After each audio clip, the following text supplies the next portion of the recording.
Thanks for joining me today. I appreciate you being here. And today's video is going to focus on another sky that I painted recently. This beautiful sunrise, sunset, and using gouache and multimedia artboard. If you've never been here before, I share tips, tools, and techniques for the artist in you. And I hope you join me on this painting adventure and paint along with me if you want. If you ever have any questions, please leave comments and questions down below. I really appreciate your input. Doing a small series of gouache paintings on Multimedia Artboard. This was the first one that I did. Here is number 2. And I enjoyed this sky so much, I found this sky, this painting. It's called California Gold, and it's done by Linda Mutti, M-U-T-T-I.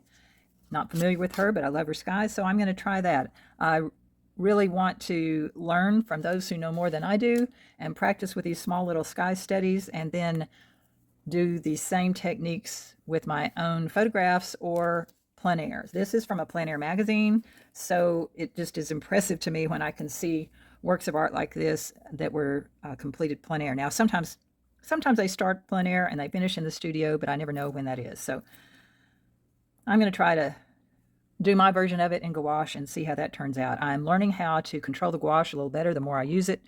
I have this silicone water cup because it's less noisy than the glass one that I used in previous videos.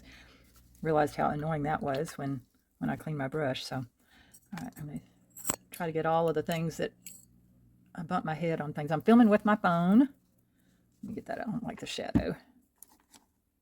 And I watched a James Gurney gouache painting and video, and he uses new pastels in some of his work to show the glow. So I might end up using that if I feel like I need to. I did use that some in this one, but I got a really nice orange tone on top of the purple. So, but I did come back with some lighter tones, but we shall see how it goes. Some colors that are already on my palette, left over from the previous painting. What I do like about gouache is you can reactivate it. I have my palette here that's pretty garish in color-wise, so you have to know how to neutralize your colors. If you don't know the color wheel, the color wheel is your friend, and complementary colors neutralize each other. So if you don't know that trick, I would get a color wheel and learn. I'm always learning, so I didn't realize how important the color wheel really was to understand. All right, so I am going to time myself. But before I get started, I'm going to look at the layout of this painting, the sky tones, what I had trouble with in this previous one. If you've watched this video, it's very muted, almost a gray tone. It really is more gray. This is more blue. And then the underneath tones in through here are very yellow. So, matter of fact, that might need to be a little more orange right in here. Let me put a little bit more. Drag that across. Blur that in. I like that better. Okay, so much for that. It's very, very much so more orange down here, and it almost runs into the clouds and the distant hill or land have some blue in it. So you have to be careful. Orange and blue are complements on the color wheel, and you can really make a dirty color. But I want to have a soft touch with my gouache so that I can layer it. So I'm going to try to start with this smooth undertone color of the sky and then shift into the lighter blues. So we'll see how that goes. But I kind of want to plan what I want to do before I get started. I don't have any other paint mixed other than what's already here, and that's already dry. I'm going to start with a larger brush, and I'm going to see how fast I can go. I don't want to go so fast that I really mess it up, but when I set a timer, sorry about that shake. When I set a timer, I don't overthink things too much. So, all right, I have my timer set for 15 minutes. Let's see what I can do in 15 minutes. All right, I'm going to start with white, add a touch of blue.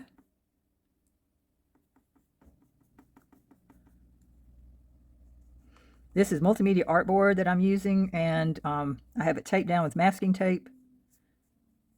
So that part of that's almost the same color of this down in here. I'm gonna go ahead and do the distant hill behind the trees while I have that color on my brush. And there's little purpley tones that I can kind of lift here. I can probably go ahead and do the illusion of distant trees down in the hill. Probably needs to be more purple than that. Just turning my brush sideways. And I'm actually too far down on the paper, but that's okay. Wipe my brush off, rinse it out, dry it off. I'm going to go for the yellow. That's way too cool, so I'm going to pick up that other yellow, a little bit more orange, and I lighten it. Okay, I'm just dragging the brush across. That's dry brush. Now I'm going to wet my brush. Ooh, look how vibrant that is. That's way too vibrant.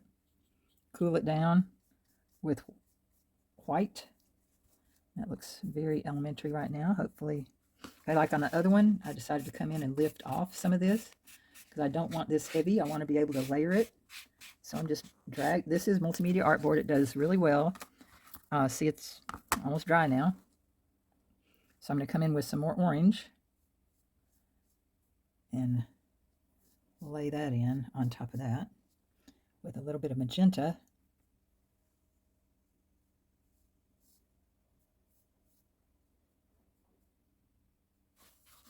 It's really hard. I have a glare on this phone.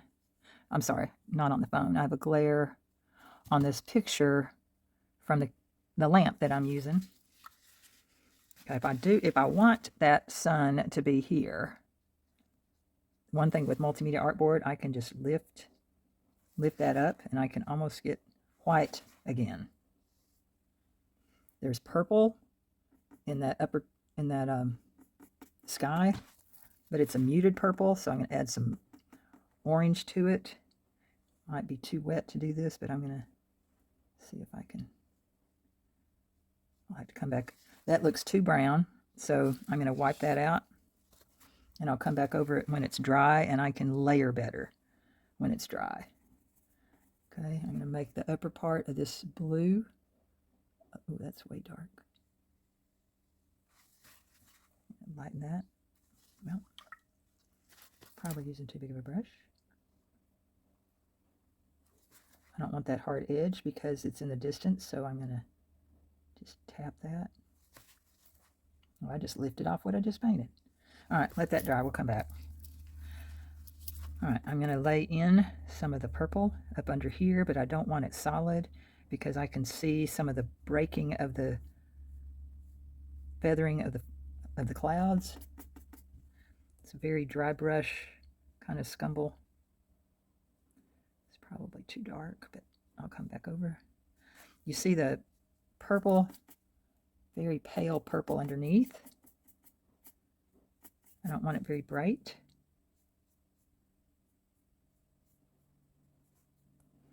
Add a little magenta to that. Add a little white to that. If it's too violet, which it is, I can tone it down with yellow ochre or this muddiness that I have on my palette. That's one thing I like about gouache. I can layer, and I can lift up from what's already there. I want it very dry brush. All right, it's probably time to switch to a different brush. That's a little dark in there, but I want to go to a very soft bristle brush. I'm rinsing that out and drying it off. This is a very soft one. I have two choices. I can come in here and I can lift it up with a slightly damp brush, and I'm going to start by doing that. It's just too heavy and thick. Whoop. If you don't dry it off first, then you're going to lift more than you intend to. So I'm just dabbing lightly, giving some more air and atmosphere to those clouds. And I'll come back when this is dry, so I can lift off a little bit more. And that's where I'll be adding the lighter tones of the orange and the pinks that are reflecting on the underside. But I still want some of this muted violet up underneath. I don't want to lift all that off. So I'm going to just soften that. That was put in with a dry brush. So I'm just softening it with barely damp brush. Not much of anything. Okay, this is too vibrant. So I want to tone it down. A little more orange in the sky. I want to mute the orange, so I'm going to add some of that purple. That looks really dull. What happens if I spread it out? Oh, see, that looks just too brown. Don't like that, so lift that off. You know, once I lift it off, that's not bad. Okay. Spread that out a little bit more.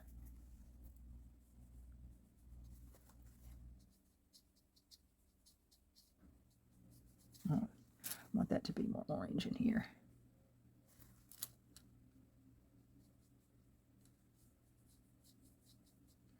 I like how the brush just kind of skipped across some of that.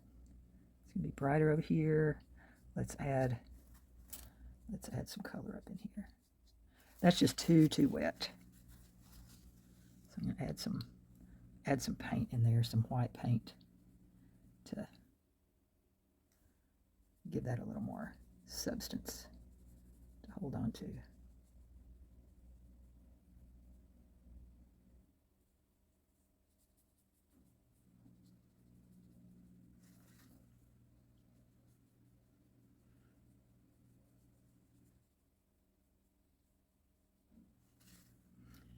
Okay, there's a magenta that's down there.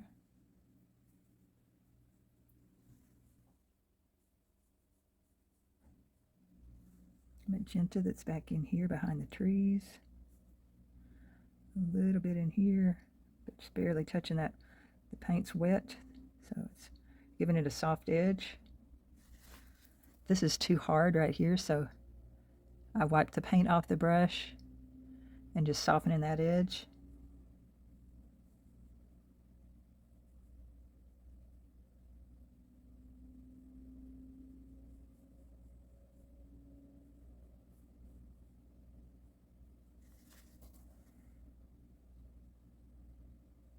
Want a little more orange. Really like the warmth of that orange.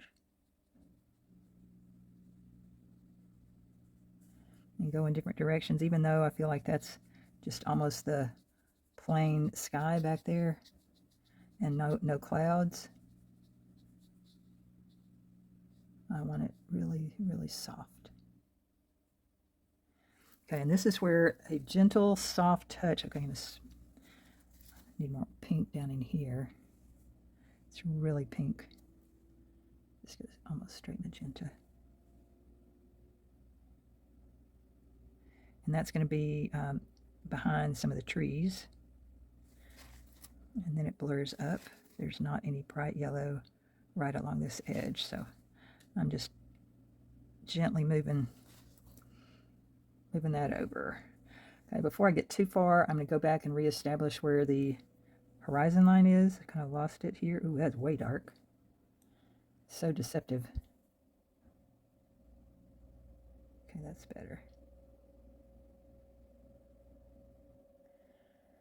Now, do I want it to be, oh gosh, it's glare. Do I want it to be in the Smoky Mountains? We're going to add some distant hills.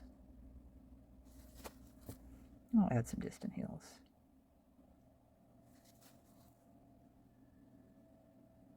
It's pretty dark against the horizon. And then the next layer up is a little darker. This one's a little more violet, so I'll make sure I get, oh, that's way darker than it needs to be. There's the violet of the next layer. Okay, I went to my new pastel box and I picked up 3 more new pastels, all in the pink tones. And I think when I add some of these, it's going to be more what I needed. Just a touch of pink on some of this up here. Just a touch of pink on this purple. I mean, just ever so lightly. A little more pink down in here. And over here where it got a little muddy. It's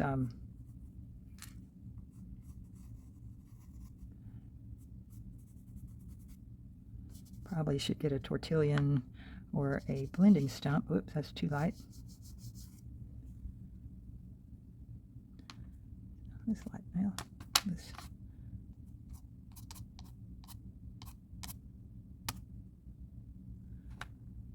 You can also blend with the brush, but this one's damp, so it might not do what you want it to do. I really like the glow that she's got of this really nice orange right there.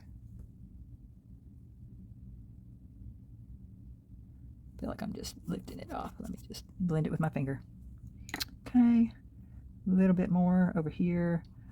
I'm bearing down pretty hard when I did those lines because I wanted it to be more of a shout rather than a soft edge. I wanted it a harder edge. Okay, now, all right, I'm okay with that. It's a little bright right there, but I really kind of like that pink thrown in. Actually, I like that pink thrown in, so let's throw some in this foreground. Oh yeah, that's more vibrant, more fun. Touch here and there in the trees. Why not? Is that too much? What do you think? Too much? Not enough? Need orange? I had fun with that, man. I'm loving this combination of these two. And I'm loving the Multimedia Artboard. Okay, I might need a little more light over here, but no, if the sun's coming here, that's good enough. Okay. Number 3 in a series. What do you learn from the masters? Oh, actually, I want that a little brighter back there. Rinse it off, dry it off. See how dark that is right there? I want that lighter. So I'm going to lift it off.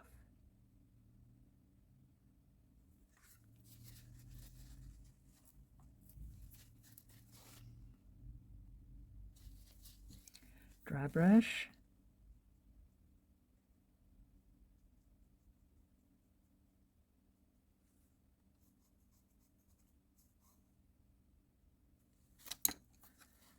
Throw in a little orange.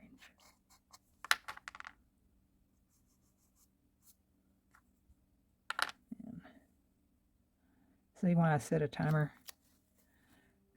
I've already gone over 30 minutes and here I am just noodling my painting. I'm going to end up ruining it. Leave it alone. See, that ended up being brighter than what I really wanted. Let that dry, and I'll put this back in. And I didn't let it dry. It's okay. Is it okay? What do you think? You tell me. What do you think?